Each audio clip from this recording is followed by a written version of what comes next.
So thank you again, everyone, so much for joining us in this coffee chat today. I am extremely excited about it. One, this is our third coffee chat. Yay! Two, it is a very exciting topic today. So we're going to be talking about getting ready to be down payment ready. So the reality is, for a lot of people, what happens is it's not something that they think of and just go and buy a home. It is a process.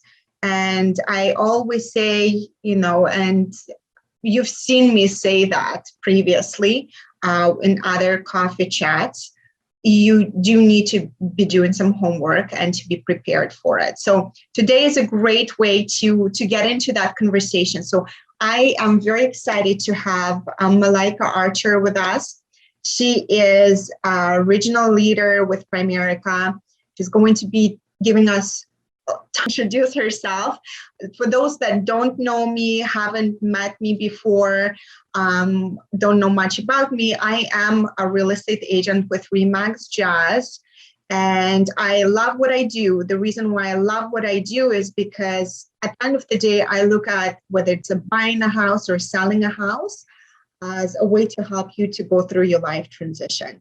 And it's my goal to guide you, to help you to bring the right people to the table, to make sure that things go smooth and you're successful at the end of the day. So that's my goal. And today is one of those days when I can help you do that. So Malaika, why don't you tell people about yourself? All right. So thank you very much, Irina, for having me today. This is such a great opportunity. This will allow me to introduce myself a bit. My name is Malaika, like you mentioned before. I'm a regional leader with Primerica Financial Services, and I have been with the company for about 8 years. So a little bit of experience there. Just like you, I like to help clients to achieve their financial goals, and owning us will be fine when we support our clients. So thank you for giving me an opportunity today to basically discuss some of the tips and some of the steps that you can take to acquire the down payment to get that home. Yeah, thank you very much. No, I'm so happy we're making that happen.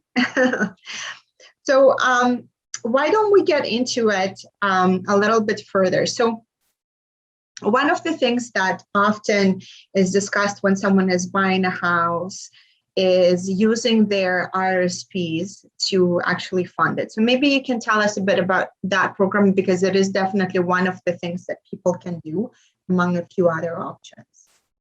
Okay, yes. So RSPs are one of the things that you can definitely use, and there's so many benefits of using the RSP, and I'm going to go through some of those benefits with you guys today. I'm going to share my screen if that's okay with you. Yes, absolutely. Okay, so while you share your screen, I just want to remind everyone that to keep your cameras off, to keep your voice off. And if you have any questions along the way, just type them into the chat box and we will make sure to address them as we go along. Thank you very much. And for those that just joined, I see a few people that just did. So once again, I'm Irina Roudenko with RE/MAX Jazz. And I have my good friend, Malaika Archer, who is the regional leader with Primerica. And we're going to be discussing some of the things to help you be down payment ready, which is definitely a very interesting topic of conversation. So Malaika is just going to be discussing one of the ways to get you there, and that would be looking into using your RSPs for down payment. Yeah, I think the sharing is disabled on my end. All right, let me see what I can do on my side. Here we go. I just made you host. All righty, thank you very much. So I think that should help you. Okay, so there we go. Share that one. So can you see that? Not yet. Now I do. Awesome, Perfect. awesome. Okay, so today we're going to be looking at RRSPs 101. So back to university. Yay! RRSP University. We're looking at the three simple steps to purchasing your first time home. All right. Sorry, Malaika, you So were. typically when a client approaches me, are you hearing me? Yes, now I can. You froze Okay. for a second. Okay, sorry about that. So typically when a client approaches me concerning the purchase of a home, it's a major step. So you want to make sure that that transition happens smoothly for them. And the first thing you want to determine is how much money do they need to make this house purchase a reality, right? So provided that they know how much it's going to cost, we kind of like work backward. So you know it's going to be X amount and you're going to need this amount. So the first thing that I would do is determine how much they need. And then I would look at their current financial standing, and then I would develop a financial plan to get them there. So step one with the down payment of your home is determining how much you need. And then step two is, well, where will you get that money? You mentioned the RRSP, Irina, and that is a great example. So the RRSP, we have that we can use. We can also use a tax-free savings or a savings and checking account. And of course, if you get a donation. But today we're focusing on the RRSP and the benefits of using it. So the second step is, where will you get the money? In this case, we're going to use the RRSP. And then finally, you know how much you need, you know where you're going to get it, and then we finally have to implement the plan, right? Yes. Are you hearing me okay, Irina? Yes, you Awesome. did froze for a second, yeah. Okay, but so now you're good. Once I'm back, okay. So when you're implementing that plan, you have to just put a few sequences into play, because it's a major step. It's a major change. It requires you to maybe do some budgeting. It requires you to start paying yourself first, right? Because the major step is the down payment to this major investment. So you want to get it right. All right. So let's look at the benefits of using the RRSP. We mentioned that we can use RRSPs, TFSAs, or any other savings that you may have, but why the RRSP? So benefit number one, an RRSP can trigger a tax refund. Now, remember, we're looking for sources of funds from any way possible, any legal way possible. So let's say a client makes $60,000 a year, right? Mm-hmm. Anything that they place into the RRSP is going to reduce their annual income by that amount. So the example that I have up here, this client or these clients, they make $60,000 a year, and they're able to save or invest $10,000 a year. Mm-hmm. So they would have paid taxes on, recognizes them as having made $50,000. So they are going to get the difference, a percentage of the difference back as a tax return. And exactly. You can use that money and put it towards your down payment, or you can pay off any debt or whatever you have. But this is a great source of getting money towards your goal. Mm-hmm. And then the second benefit would be an increase in your Canada child benefit. So any way that you can reduce your annual house income is going to increase any benefit that you get from the government, right? So it's kind of like a win-win situation for you. And then finally, the money in the RRSP is going to grow without being taxed. So mm-hmm. If you're using a regular savings account and you got 5% interest, whatever is your marginal tax rate, that would be taxed, right? So you wouldn't get the full 5%, you'll get a percentage of it. But if it's in the RRSP, you get that full 5%. So that's actually a good thing, right? Because remember, we're trying to save, right? Exactly. And then with the RRSP, there's a program called a buyer's plan, allows you to take the money from the RRSP without paying taxes as well, provided that you pay it by the RRSP. So while you're saving for your home, you're getting a tax return, you're getting a little bit extra for your child benefit, and you're also growing your money tax-free. Mm-hmm. Yeah, yeah. All right. Any questions? Any questions in the chat? All righty. None so Amazing. far. Alrighty, so just a few things to note where the home buyer's plan is concerned. You first of all have to be considered a first-time home buyer. So if you had used the program last year to buy your first house, and then you're trying to use it this year to buy your second house, that's not allowed. All right, you would have to have completed using the first one or completed paying it off before you try to use it again. And then you'd have to have a written agreement showing that, yes, this person is trying to buy a house. You must be a resident of Canada. And of course, that has to be your principal residence for at least 1 year. All right, so those are just some of the criteria that you'd have to follow to use that. Mm-hmm. So we're going to look at a case study with the RRSP. I love it. At the end of the day, you know, that's the thing. When you have a case study and you kind of get to see the actual numbers, yeah, have it broken down is really helpful to really understand what are the steps that you need to do. So thank you very much for putting that together. Yeah, it's no worries. It's very helpful. And then I'm a visual learner. And I think like if I see the numbers rather than I'm saying, oh, Irina, you need 60,000 and you're going to be like, why? Rather than showing you a breakdown of how you actually get there. Yeah, that's much better for me. Mm-hmm. I agree.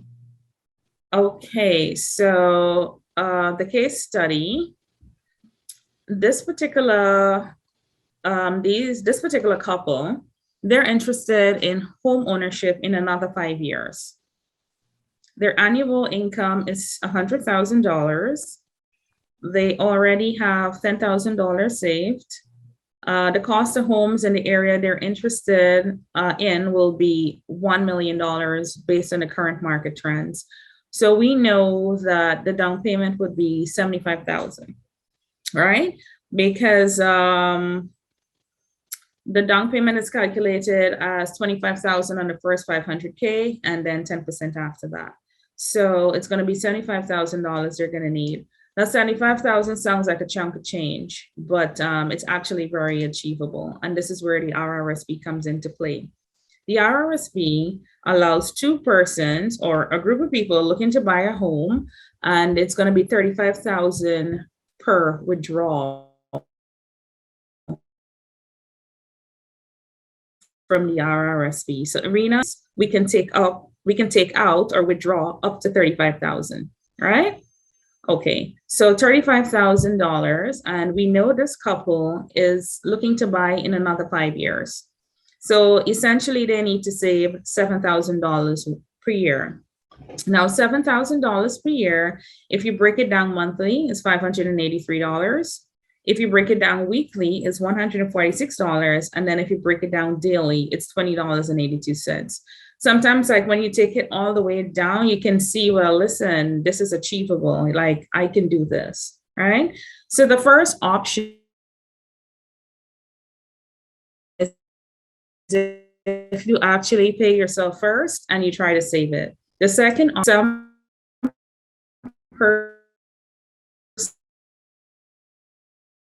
are disciplined enough to sit or to pay back. I'll pay it back, right? Sorry, you have to, of So course, if you take an RRSP loan. Sorry, you were freezing there for a second.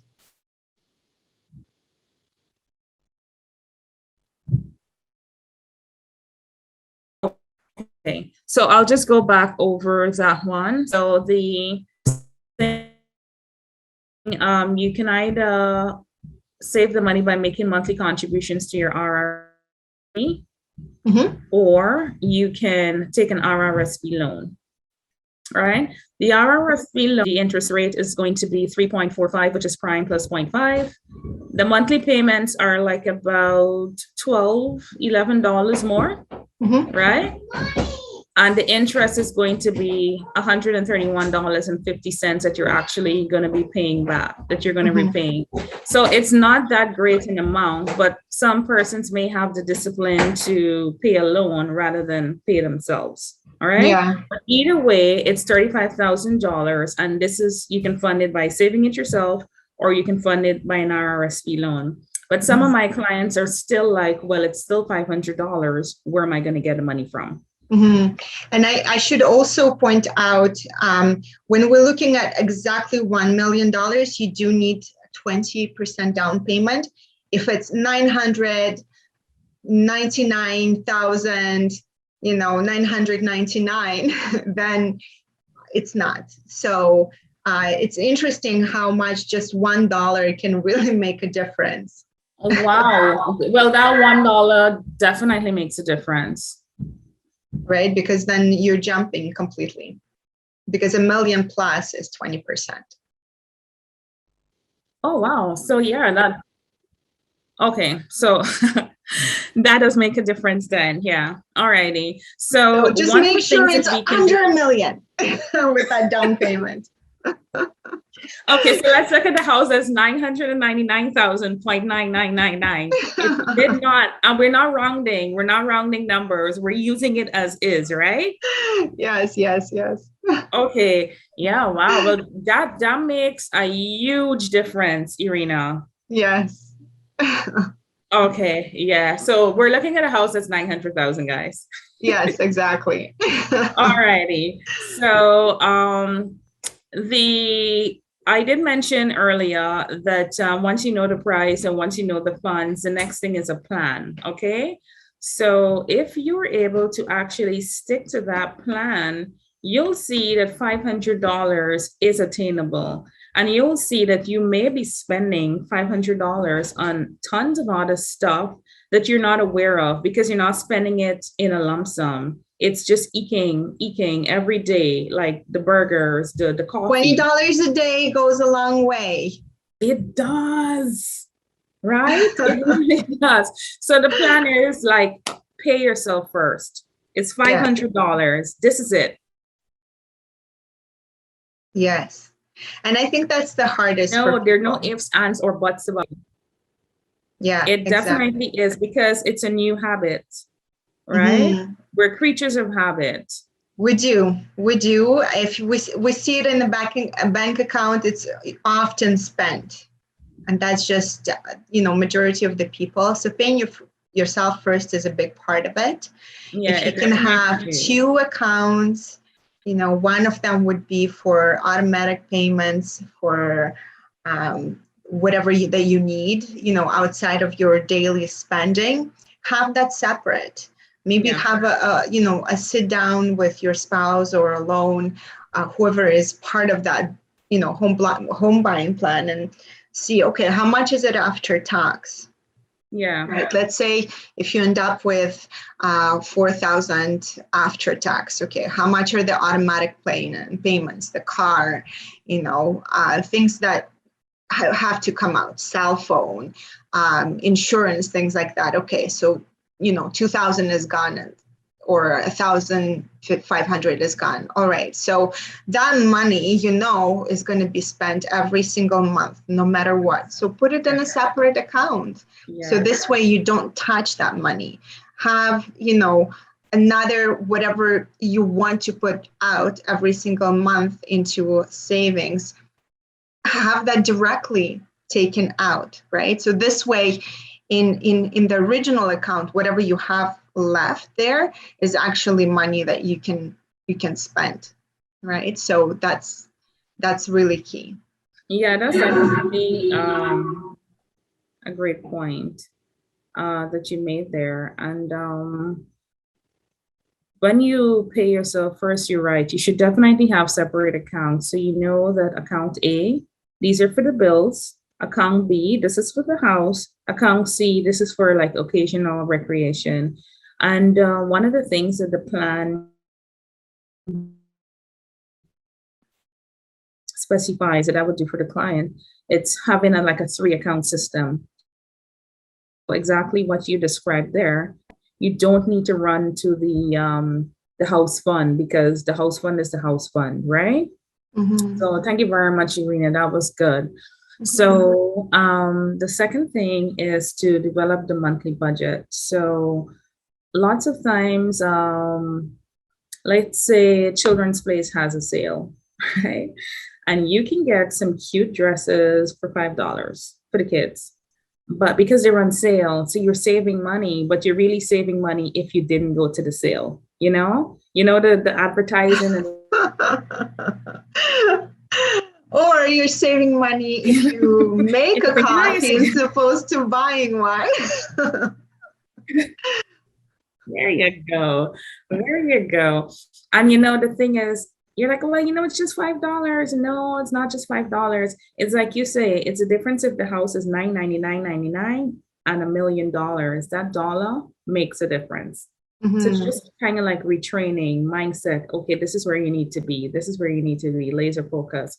So you develop the monthly budget so you know exactly where money is going. And then you can cancel your gym membership if you're not using it.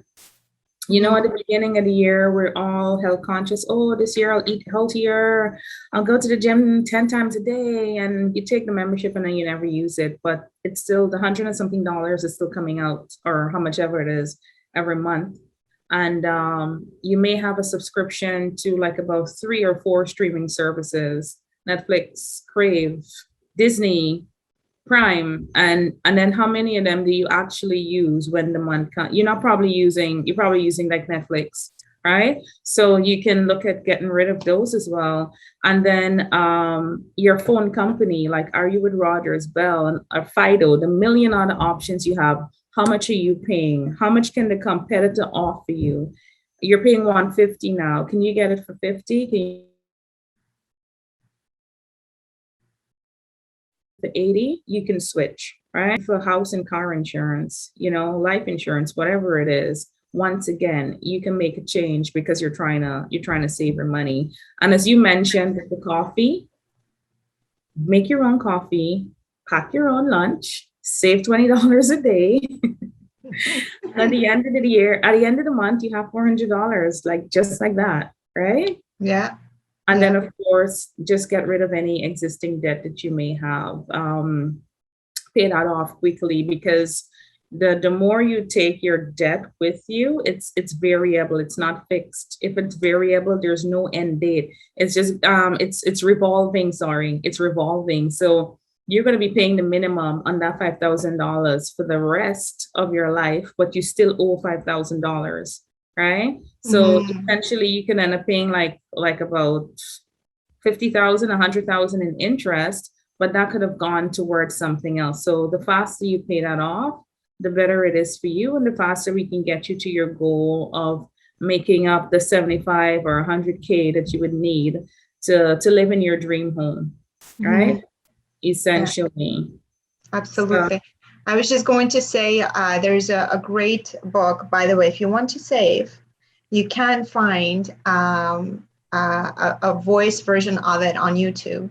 Ta-da, saving money. So it's called The Automatic Millionaire. And that's really what it's discussing, the different habits that we can have throughout, our life that could help us to get there faster. Yeah. It's habits, and it's discipline. It's the discipline more than anything. And so I touched on this briefly in the beginning, the RRSP repayment. So you take the $35,000 out of the account. You didn't have to pay any tax on it because you're using it to buy your first home, but it has to be put back within a 15-year period so you won't have to pay tax on it, period. And it works out to like about $194 monthly. And once again, if you stick to the budget, stick to the plan, you'll be able to afford this as well, right? So that's as far as the RRSP goes. So just to recap on the steps or the tips, the first thing is determining how much you need. The second thing is determining where you will get the money from. And then step 3 is implementing the plan and buying your home and living happily ever after. Beautiful. I love it. Thank you very much. You're welcome. I really appreciate today. Honestly, it's great. It's been great having you. Such valuable, awesome information. If anyone has any questions, just type them in the chat box and we'll make sure to address them. I'm just going to give it a couple more seconds. Okay. But while we're waiting, I thought I'd share one more tip, courtesy of my good friend Beverly, that I've mentioned to you earlier, Malaika. So when you go to, grocery store every single week, usually, often at the end of the bill, it says how much you saved, right? Yeah. And it might be $10, $20, whatever. So a great tip she told me is, instead of just going on with your day, take that $10 and put it away in savings. Yeah. So, and you do end up, putting away quite a bit, because the reality is you would have spent it anyways, right? Yeah, it just happened to be that you saved. So really save it. So it looks like there's no questions in the chat. Yeah. So that makes sense. Yeah. So thank you very much, Malaika. I really appreciate you coming in and sharing this great knowledge. And thanks for everyone that have attended. I really appreciate you having to listen to all this great information, and hopefully you will be using it and passing it along to others that would like to be down payment ready soon as well. And obviously, if you have any follow-up questions for me or Malaika, just feel free to reach out to me. You can reach me at iroudenko@gmail.com. You can also find my Facebook page and reach me through there. I do have a website as well, roudenkohomes.com. So feel free to reach me this way as well. And thank you very much. Enjoy the beautiful day. Thank you. Thank you for having me outside. Thank you. Bye, everyone. Bye-bye.